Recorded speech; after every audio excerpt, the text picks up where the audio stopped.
Fog of war has settled over the unrest in Libya. There's conflicting reports on the number of killed, airstrikes by Gaddafi forces, the number of cities controlled by the opposition, pretty much everything that's being reported. Last week, a wave of correspondence suggested the opposition was in control of almost the whole country and Gaddafi was doomed. Our T's Oksana Boyko went to the opposition-held Bengasi to find out why these turned out to be exaggerations.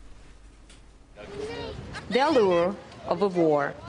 Incomprehensible as it sounds, it's present in any conflict.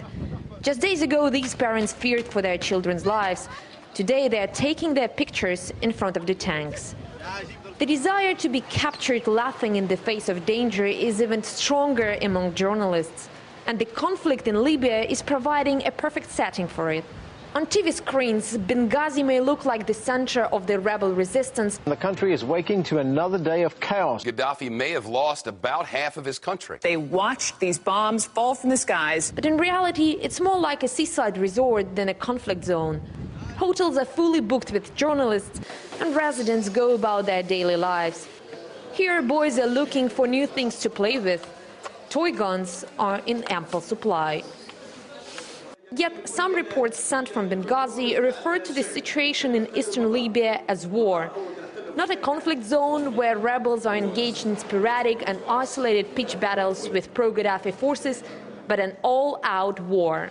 Muammar Gaddafi is striking back. Forces loyal to Libyan leader Muammar Gaddafi appear to be advancing east. Libya's leader Muammar Gaddafi has fled the country. With rebels professing their readiness to fight Gaddafi's regime to the bitter end, no wonder news reports are carrying predictions of imminent civil war.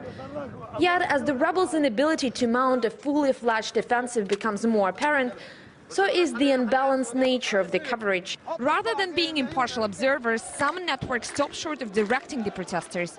But here, the Al Jazeera crew is warming up the crowd in time for their next live report.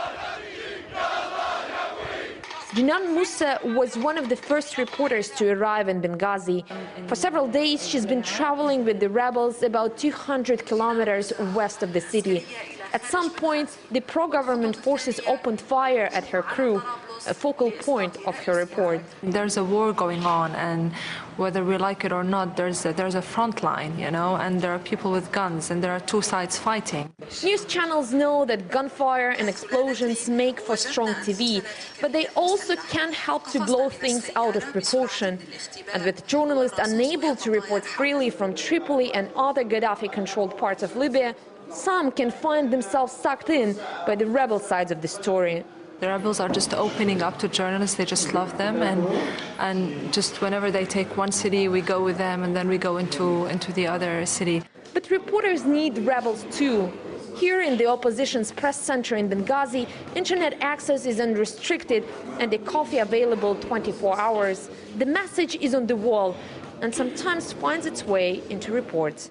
Recent reports are saying that government forces, meaning Gaddafi's forces, bombed a weapons depot in one of these, on the edge of one of these cities.